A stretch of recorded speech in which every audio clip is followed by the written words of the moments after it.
कुरान कहता है कहीं भी चले जाओ मौत नहीं छोड़ेगी। मरना मुझे आपको सबको मरना है। जब मरना है तो कोई बचपन में भी मर सकता है, कोई जवानी में भी जा सकता है, बुढ़ापा आए या नहीं आए जिसकी कोई गारंटी नहीं। कभी कभार उम्र की दराजगी इंसान के लिए जिल्लत और रुसवाई का सबब बन जाता है। अरे भाई, अगर बदअमली में जिंदगी गुजर रही है, गुनाहों में जिंदगी गुजर रही है, तो ये तवील जिंदगी इंसान के लिए जिल्लत और रुसवाई का सबब। अल्लाह पाक लंबी जिंदगी दे।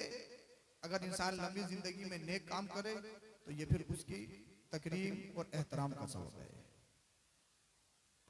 कहीं भी चले जाओ, इस दुनिया में अगर किसी को मौत नहीं आती तो वो आपके और मेरे नबी होते। आपके और मेरे नबी को भी मौत आई, चाहे एक ही आन के लिए आई तो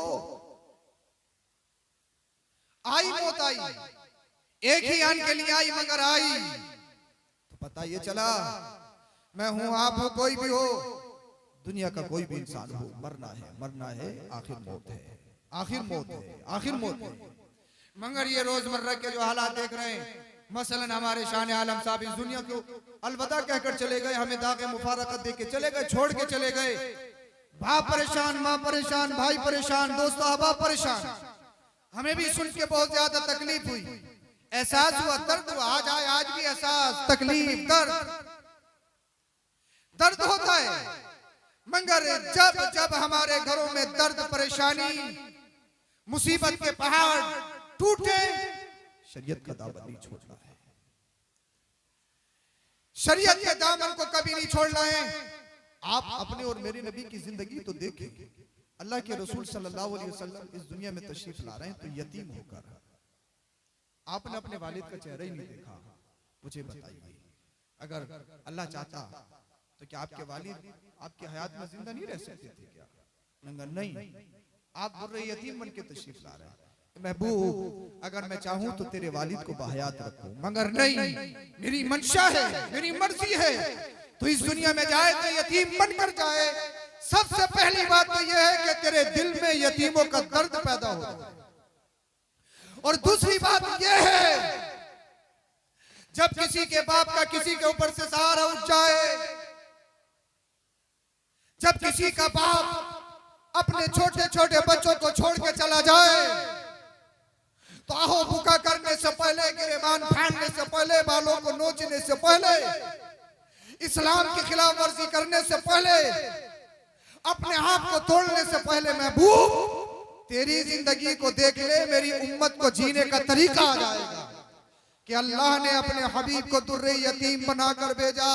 आमीना के लाल ने अपने वालिद का चेहरा ही नहीं देखा।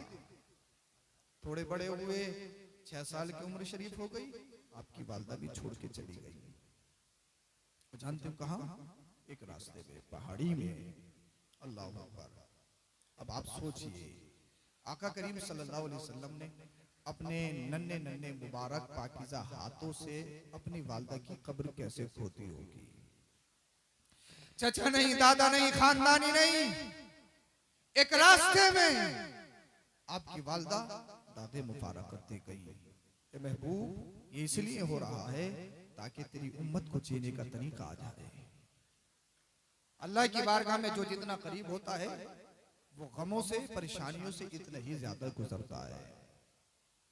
अल्लाह अकबर। ये मुस्तफा करीम सल्लल्लाहु अलैहि वसल्लम की रोजमर्रा की जिंदगी रही। आगे चलिए आप। जब जब आपको रोना आए, परेशानी आए, गम सताए, मेरा गम कितना ही बड़ा हो सकता है, आपका गम कितना बड़ा हो। किसी के सर से उसके बाप का साया उठ गया, किसी के सर से उसकी माँ का साया उठ गया, कोई किसी का बेटा चला गया, किसी का भाई चला गया, किसी के रिश्तेदार चले गए। मेरा गम, आपका गम कितना भी बड़ा हो, मगर दिल पे हाथ रख के बताओ, क्या करबला के हुसैन से बड़ा हो सकता है?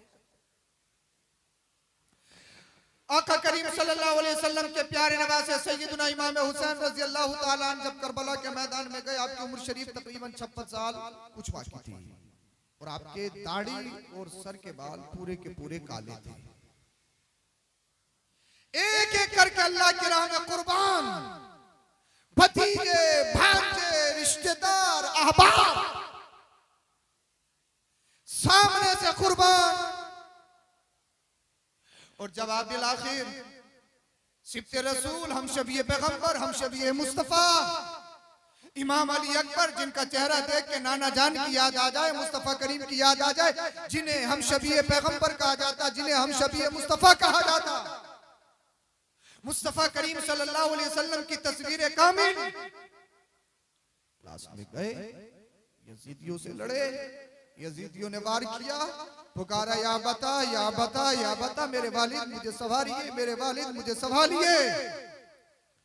आका हुसैन रज़ी अल्लाह ताला अन्हु ने अपने बड़े बेटे इमाम अली अकबर को उठाया, अल्लाह अकबर कबीरा, अल्लाह अल्लाह।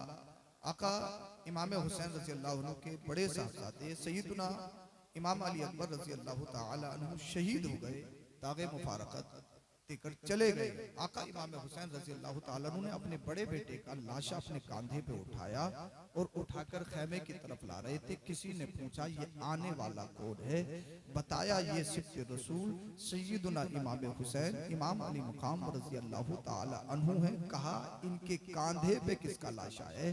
तो बताने वाले ने बताया इनके कांधे पे इनके बड़े बेटे इमाम अली अकबर का लाशा है। अब मुआद्दिब क्या लिखता है, मुआद्दिब के जुमले को सुनिए। कसम खुदा की मैंने इन आंखों से देखा इमाम आली मकाम इमाम हुसैन रज़ी अल्लाह ताला अन्हु के कदमों में जर्रा बराबर भी लड़खड़ाहट नहीं थी। मुझे बताइए आप, अगर किसी का नौजवान बेटा चला जाए, बाप के मुंह में पानी डाला जाए, माँ के मुंह में पानी डाला जाए, बस औकात माँ बाप की हालत ये होती है, हॉस्पिटल में भर्ती करना पड़ता है, बाप अलग परेशान, माँ अलग परेशान। अल्लाह अकबर कबीरा। जब शान आलम का हादसा हुआ, उनके वालिदैन की हालत तब तक देखिए कितनी खतरनाक हालत, खाना खाने को दिल नहीं चाहता, खाना खाओ, अल्लाह अकबर कबीरा, मुंह से बाहर आता है, कलेजा फटता। मेरा दर्द आपका दर्द कितना ही बड़ा हो, मेरा भाई, मेरा बाप, मेरी माँ, हमारे दोस्त, हमारे अहबाब कितने ही हो, अल्लाह अकबर कबीरा, कितने ही किसी का कितना ही बड़ा गम हो, मगर अल्लाह अल्लाह हम शबीए पैगंबर, हम शबीए मुस्तफा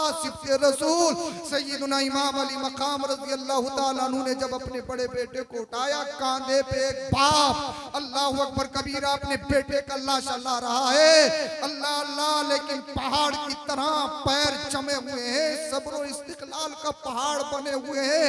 ए अल्लाह, आहो भुका नहीं करूंगा, ए अल्लाह मैं तेरी मर्जी के खिलाफ नहीं जाऊंगा, ए परवरदिगार शरीयत की मुखालफत नहीं करूंगा, ए परवरदिगार शरीयत के खिलाफ नहीं जाऊंगा। अल्लाह अल्लाह अपने खेमे की तरफ तशरीफ ला रहे हैं। सैयदा सकीना रज़ी अल्लाह ताला अन्हा ने देखा, सैयदा ज़ैनब रज़ी अल्लाह ताला अन्हा से पूछा ये बताओ आने वाला कौन आ रहा है? अल्लाह अल्लाह, आने वाला कौन आ रहा है? आने वाला कौन आ रहा है?